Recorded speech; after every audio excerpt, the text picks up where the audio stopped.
Webmart, Simon Billcliffe.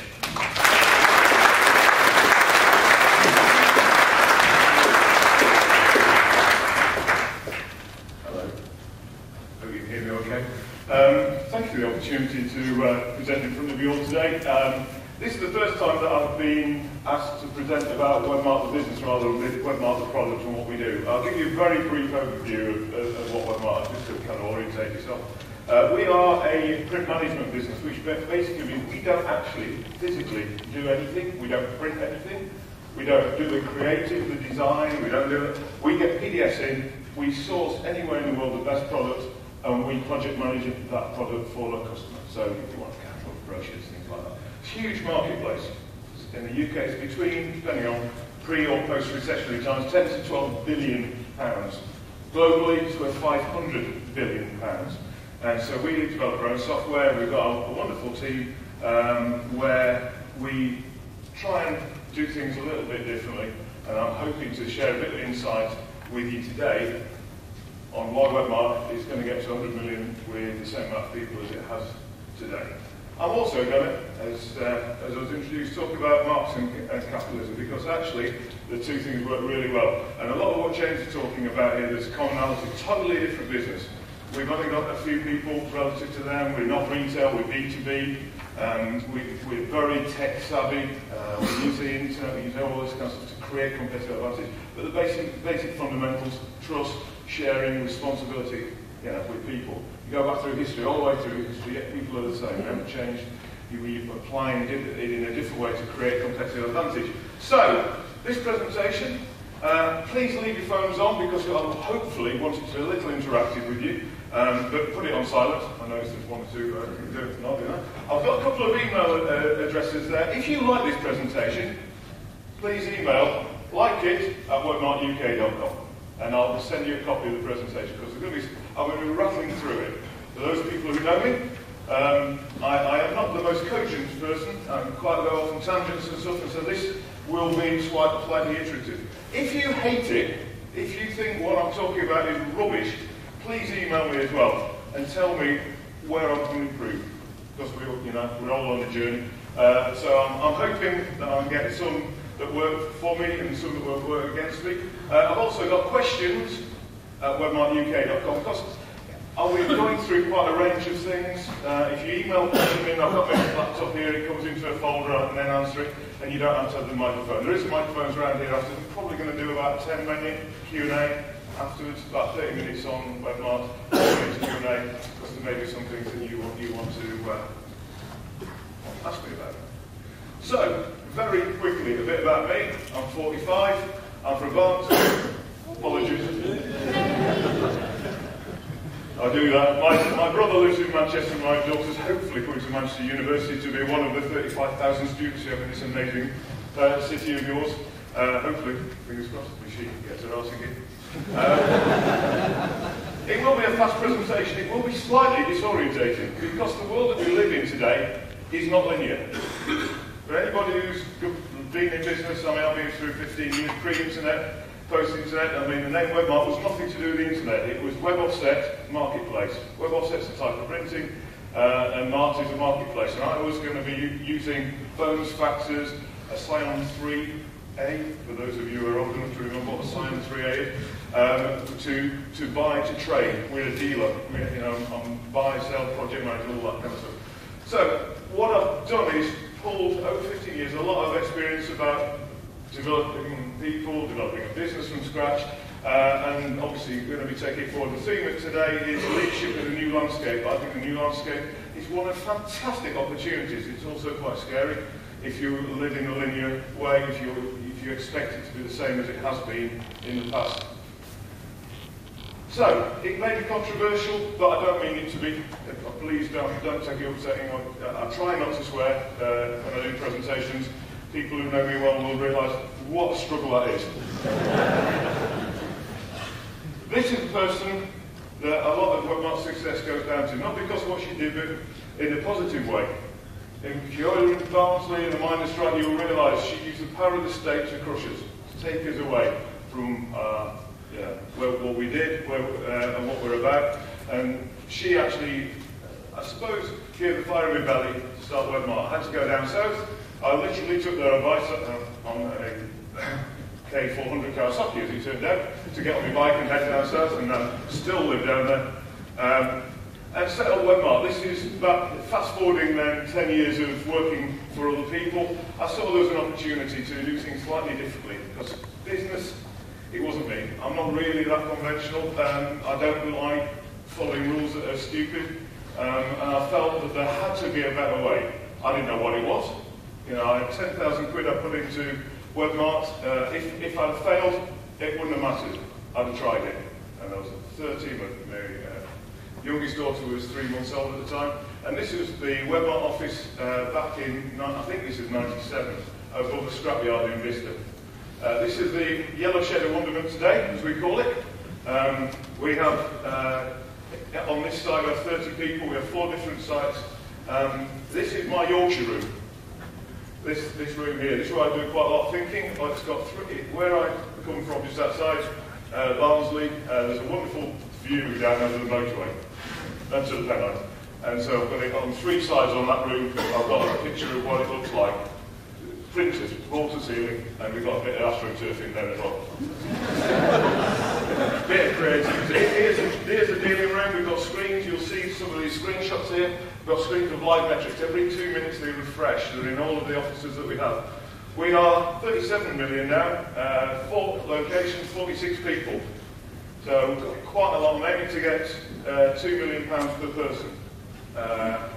And that's by working smarter, not harder, because we all work stupidly hard as a business. And we've got it is all about people. That's where James and I are exactly one. And this is us. This is the eclectic group of people that make up Webmart from a whole range of different backgrounds. Our average age is around about 30. Our industry average age of the print industry, just over 50 now. Fantastic opportunity for these guys and gals here. Because in the next 10 years, although it may slip a little bit with the pension reforms that we got going through, our industry retires, and it's still there. People will still want it. Print will always be around. It will not be the only media. We won't be selling only print as the media. But for these guys and girls, and when I go and speak, the only time I've spoken about the business ethics and whatever is like to groups of MBA students, because they want to understand our strategy and all this kind of stuff. And I say to them, don't go to the city, don't the city of London, go to a really dull marketplace.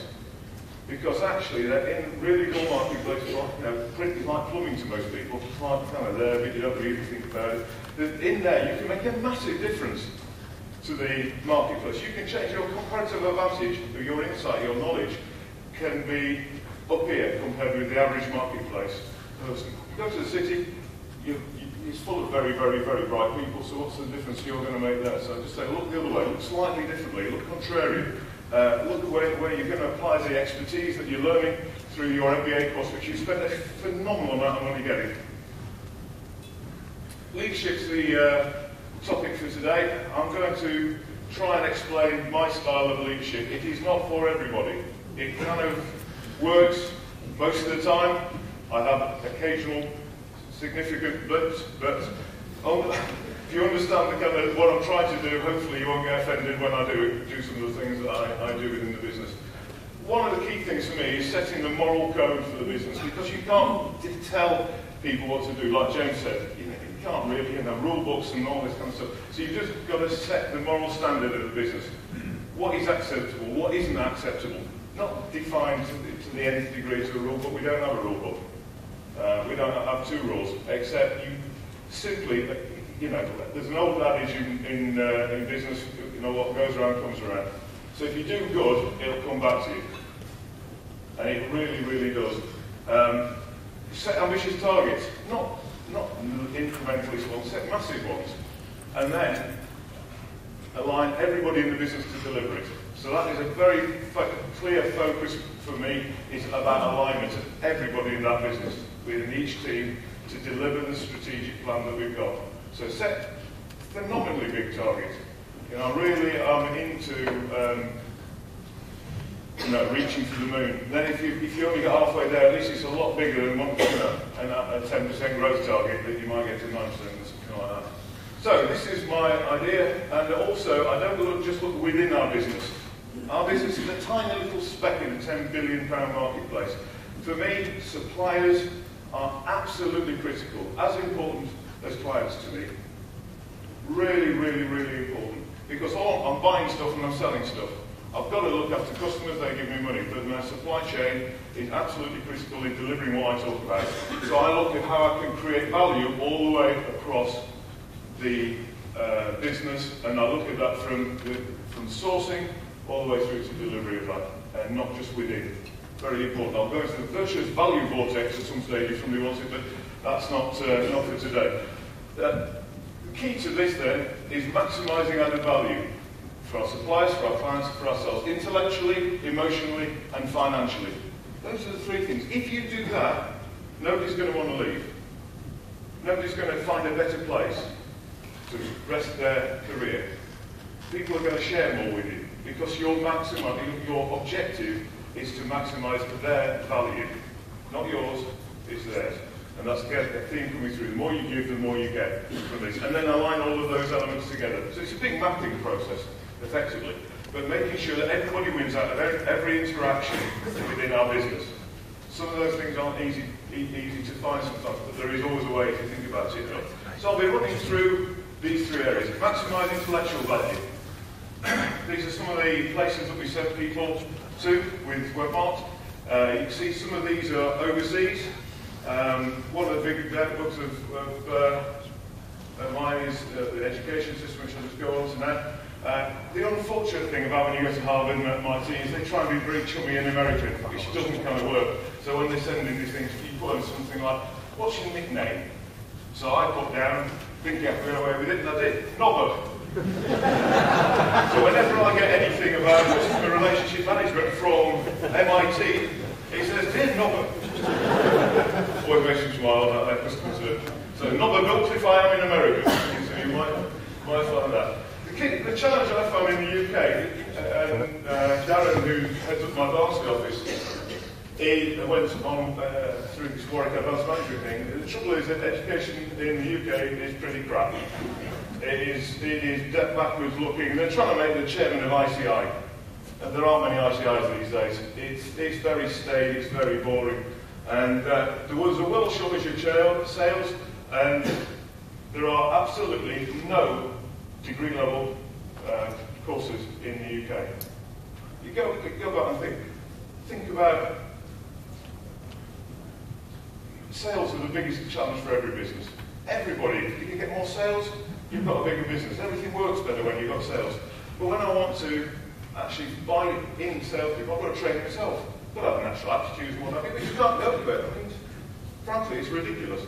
But that's one of the things that I think we need to, as a society and as business leaders, lobby hard for, is more relevant degree courses. There are some great free resources out there. For those of you who've never used TED.com, fantastic. Great on stepper machine, 20-minute videos, leading thinkers in the world, just fabulous. Really, really strongly recommend it. Harvard Business Review, there's lots of freeware, lots of American universities, Wharton and things like that offer all of their courses online for free. Really big, they're big into altruism, our friends in America with education. So please just, go out there and have a look at them. These are fantastic. For me as well, you get the best people when you give them the biggest opportunities. That's how you maximise that added value. Because there's no point getting a good person who's making good money for you today and then denuding them of the opportunity to reinvent themselves. And there's always a bit of a challenge there between looking at it today and creating tomorrow. But you've got to give the best people in your business the biggest opportunities. And that's culturally is quite difficult, because quite often what they're doing today is creating the value of today, and you're taking them away from that to something that is more risky and is creating more of a challenge for them as well within their careers. So I think it's just one thing to look for. If you've got a fantastic opportunity, please do try and work through with that individual to give them the biggest opportunity for you. It will help drive your business forward. Certainly worked for us in the past. Here's one of the guys, one of my less successful marketing campaigns was putting Marcus, who was one of my earliest grads, with the Webmart telephone number over the face. So when they use it in PR pieces, we got a free advert. This was the logic behind it. He has forgiven me, and here he is today. We're doing pretty much business in Australia, in Sydney. We're still working well with him. He still gives us work, despite the first picture. And he is now a fantastic guy. And these are the people that you have a lifetime value trading with these people. You know, I've given him a lot of insight over this time. You know, we obviously helped build the business from what it was to what it is. But when he leaves, you still keep him there. You still talk to him. I'm emailing him at 5 in the morning. We're on Skype together, talking, bouncing ideas off and all this kind of stuff now. It doesn't cost me anything. It adds value to both of us. And these are the kind of people that if you find the right people, invest in them in early years, and they'll pay you back over a lifetime. Really important thing to do. Now, I'm very lucky in that I've designed into my working week at least half a day in that working week not to work about today to look tomorrow. Personally, I like that. Tops of mountains. So I will go there with my trance music, in my Bose headphones, and sit there at the top of the mountain with my 3G card thinking. Because when I think strategy, I look quite scary. I used to do it in the office and I was sitting there so intense, like that, and I've got people MSNing me saying, "Are you okay?" Yeah. So now I go out. I find it fantastic too. It gives you freedom, gives you an opportunity to think laterally, creatively. This is me doing this presentation in the Yorkshire room earlier on, scribbling down the notes and stuff outside. We also have things like the back stairwell, which I use. It's an emergency exit. You just put bits of paper on it. So it's a canvas for all the ideas that you get. Bits of paper, the books. When I read, I always highlight books and get it typed out so I can read a book again in 5 minutes, because all the bullet points I got out of that book have been there. I've stuck it to the wall. I can create something new from bits of other work that other people have done. It's fantastic. It's like James saying, you copy and apply. The world is made up of people copying and then improving. It's what we do. It's how we want to. It's how we. It's how we all innovate as quickly as possible. And sharing data, sharing, trusting, it's the same kind of thing. I give management account lessons to everybody in the business. I will show them our management accounts, because I want them to think as if it is their business. Because it is their business. And I want to teach them the difference between profit and loss and cash flow. That, for me, took me 3 years to learn that. I don't know that. I know what profit is, but cash flow, that's really, really tricky. Sharing data, so we have live data feeds.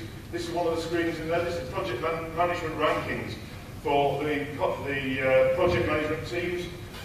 They are ranked by our customers and our suppliers every day. I get about 100 emails. They all come to me. I respond to every one of them. You may have been seeing when I was listening to James earlier on, I was still doing emails. I get about 250, 300 emails a day. But I respond to everyone because actually the quality of the feedback you get is fantastic. These are people working for our business. They're improving our business by telling me where we've let them down, telling me where we've done exceptionally well. But we feed that straight back through to the team, and each of the offices will have all these metrics. In Barnsley, in East Kilbride, in London, in Vista, all these metrics are updated every 2 minutes. If you actually have the right people in your business, you don't need to manage people. You give them tools like this and they manage themselves. So we do leadership and mentoring. Big difference between that and management. But these are the rankings. Each one of those, you can't probably see it, but each one of those is a person's name. They have different quality rankings and then where their position is relative to where it was before. We also, whenever an order comes in, it flashes up on the screen that each salesperson has their own noise. We have Trappist monks coming. We have all sorts of coming through. Because we have quite a lot of heavy-duty noise all the time in our offices. They're quite a good vibe. But every time one of those comes in, everybody looks at the ball and goes, fantastic. And I get an email in from our system saying, this is the job, who's done it, and I can email back to the person saying, well done, really well done, in real time, anywhere in the world.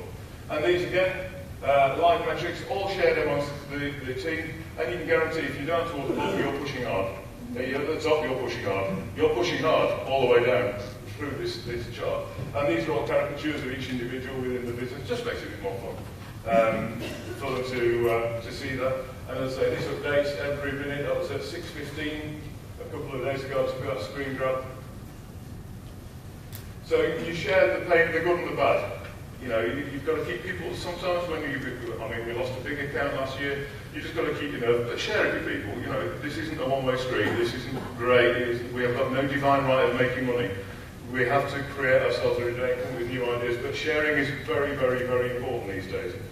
Within your business and within and outside your business. We run something called the Sexy Scheme, which is I'll run on through in detail about how it works, but it's the Senior Executive Incentive Scheme. And the Senior Executive in Webmart is anybody who's been there 2 years. If you survive 2 years, you're one of us. And then you can share in the Sexy Scheme. That's been running for a number of years. I shall run about that in a minute. So, going back to now, the emotional return that we want to do. Everybody wants to do good in this world. They want to do well for themselves as well. Usually it's a contradiction. You make a load of money, then you go and do charity work. I want to do it at the same time. So we have set up the Webmart Charitable Trust that has created through the Sexy Scheme £250,000 of charitable donations in the last 3 to 4 years. It is run by our team. Obviously, I'm the statutory director of Webmart Limited, so I can't do this because this is a proper registered charity. Fantastic. It engages people. While they're doing good for our business, they're also doing well for some of the least well off in the world. So we have an enterprise school set up in Harar in Ethiopia. We sponsor 750 kids in Peru, bring them through school, etc., etc., etc. Fantastic. Great feedback you get. You don't have to take your eye off the ball. It's happening anyway. By doing your job better, you're helping to donate that kind of volume to charity. You could never do it on your own. Also, little things like on pay slips. Always write a little note on there and put in a refresher. It's just nice. I'll tell you one thing. Every letter that comes out of Webmart has a little free gift in it. You get an invoice, you get sweets. People open our invoices to pay our invoices quicker. We're happy, they're happy, they get a refresher or a drumstick. It's always the retro ones that people remember. And I've seen people, customers, when they move on from one company to another company, the first thing they say when you go and meet them, they say, "Oh, I've missed you sweets." Fantastic. We spend about £4,500–5,000 a year on sweets as a business. I don't know equally how you can collapse the return on investment, but I kind of know it does. And we send out pots of sweets. We have some of our bigger accounts. We have Haribo stands with our salesperson's face on them. So they help when we fill it. Every time we go in, we fill it up with all that kind of stuff. They love it. And you're sitting there every day, they remember you. Are they going to place their print anywhere else? Oh, if you like. So these are the kind of things. And I put things there, good news, if they're done really well, fantastic. And if there are areas for development, I will have a one-to-one with that person. I'll put on there, you need to improve this. Have you thought about that? Can you do that? And I'll follow it up next time I see you. It's a great way of finding opportunities to say thank you. And also to give them a heads up on how they can improve. This is one of the emails that I got through. Somebody had been toiling like a little Trojan all year to hit a target, and I missed it, because we have live metrics, but you've got to look at them. And I missed it. I can't have that ever happen again. So I've now got our system to email me when anybody hits a target in the sales team. So now, I will then, obviously, that's just a prompt to remind me to say, well, I just noticed that you hit target. Fantastic, really well done, because I know it's a challenging one. And the EQ that they get for that is massive. Very simple system to get in place, but it really does work. We've also got the turnover monitor. We'll make you moist the more we've invoiced. Again, it's probably not one of the more kind of PC things that we've done, but fundamentally, before they get in the Sexy Scheme, I want them to think about their role in the business, and they win the more that Webmart wins. So basically, if we invoice more, 100% of what we invoiced this time last year, so January to January or whatever, the more we invoice over that, the more they get. So they can get, beer, they can then get a meal, they have a weekend away, and that's everybody who's joined the business who isn't on the Sexy Scheme, because you don't get it twice. So it's a way of engaging people emotionally with the running of the business, aligning them all behind what the business is about from day one. And also, you can see another little gift there, that's putty that we're sending out with remittances. Always right at the bottom of remittances. Really appreciate it. Really appreciate all the hard work that you as a supplier of ours have actually given us to our team for working with us. And we send out a little something. And we'll also always try and find ways to, send out flowers when they're getting married, send out, when they've got a sprog, send some stuff through, and all of those kind of things. It's just fantastic. But they never forget it. They never forget it. Just wonderful. And there's Mark Simpson, one of our suppliers of the quarter, and again, it's nice for him. We give him something, he can share it with his team, and he can then in turn say thank you to his team. So we took them all out for a meal, just to thank them for their hard effort. Well, what we discussed this is how well we are serving our customers and our suppliers, every day. I aggregate all of those feedbacks I get, and it live uploads each week. Each one of these is a week, so that was at week 10 of how well we are getting feedback from our customers and our suppliers. 5 out of 10 is everything that they expected of us. So if it's 5 out of 10 or above on each individual ranking, obviously if it's 8 or 9, you can see the average scores here. Typically, suppliers score you slightly higher than customers, but broadly you're looking at about 8.5 out of 10. So I know we're doing well, and we share that with everybody. If there's any exceptions, we jump on it straight away. But it's fantastic. You've got visibility for the first time of how well your team are delivering service to your customers. And these are the kind of rankings that I get back. That's what gets sent out. Look at smiley faces that they have to fill in. It's really quick and easy. And that's the email I get back, which I then reply to. Back to the financial. This is the last one. Don't look after number one. It's always the kind of thing that everybody says, look after number one, you know, all that kind of stuff. Absolute bollocks. If you look after everybody else, they will look after you. The more you give, the more you get. Fact. End of. The more you invest in people, time, energy, effort, thought, the more that they will give you back. And this is where the 60 scheme works. I reckon business used to be all male. You know, I'm stronger, faster, better, I win, you lose, all that kind of stuff. And I now think, actually, it's female. To be successful in the future, it isn't about meeting people, because all that does is creates resentment. It creates animosity. It's frictional. The most efficient way of working with anybody is trust. If they trust you, within your business or outside your business, then you won't do anything that makes them have to build in contingencies, costs and whatever, because they know you'll work with them. When shit happens, you're always there for them. And I think that's the kind of, there's more female traits now coming in through business, because we're talking about collaboration. It's all about collaboration. World-class businesses have to collaborate with each other. And we have to share. There's no ifs and buts and whys and wherefores. You absolutely have to, because if you don't, then people will not engage with you. Go back to recruitment and getting the best people. They want to be trusted. They want to be empowered. You have to also do what you say. It really is important, and mean it. Because if you don't, then people will find you out. And now with social networks and news groups and all this kind of stuff, it's so easy to find out people who are disingenuous. There are no barriers. The world is actually an awful lot more open than it's ever been before. You can't hide behind IPs, NDAs, whatever. These things, you know, are meaningless these days, to be brutally honest. So you've got to actually do what you say and do what you mean. Things like these free opportunities. Go back one. This is my network on LinkedIn. And what it shows you is it's about 1,400 now. I've got 1,400 people that I'm linked in with directly, and that means if I want to send somebody out for a bit of advice, they will either help me, or their people that they're connected to will help me.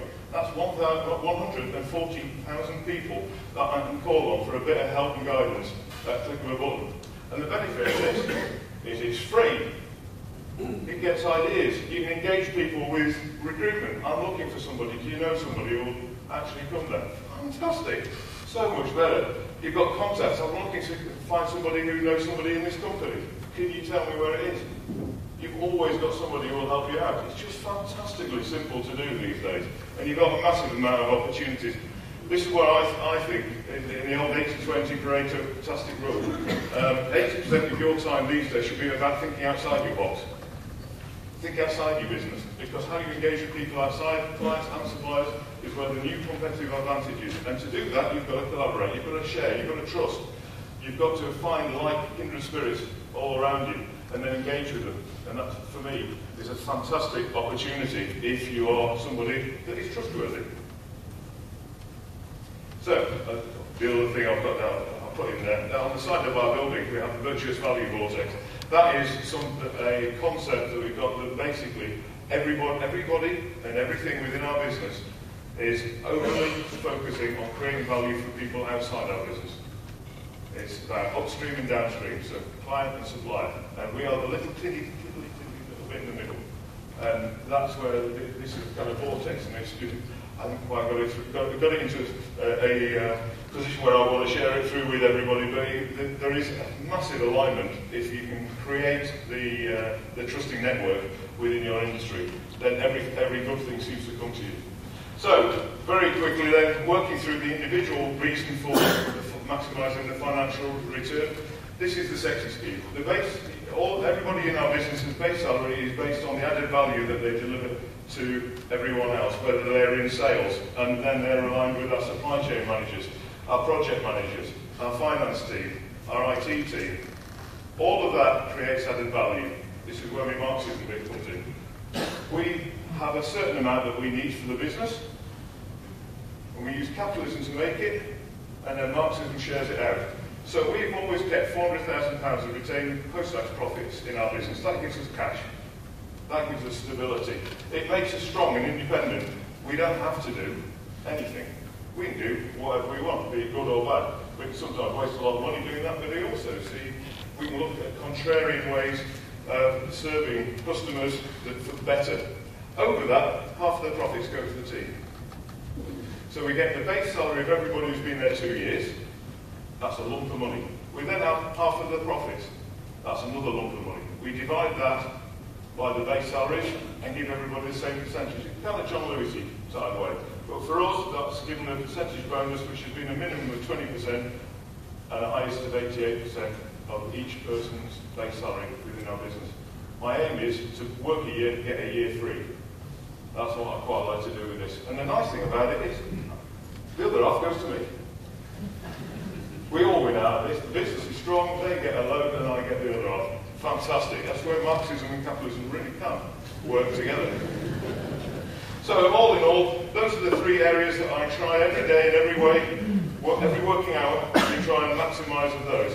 So in conclusion, leadership in this new landscape is both much easier and much harder than it's ever been before. It's much easier because there's a lot of free stuff out there. It's more open, you can share, you can collaborate. People are more open to doing that than they've ever been before. There is massive amounts of global opportunities. You can engage with people all over the world for nothing these days. And actually the UK is the right place at the right time. We are a stable, tolerant economy.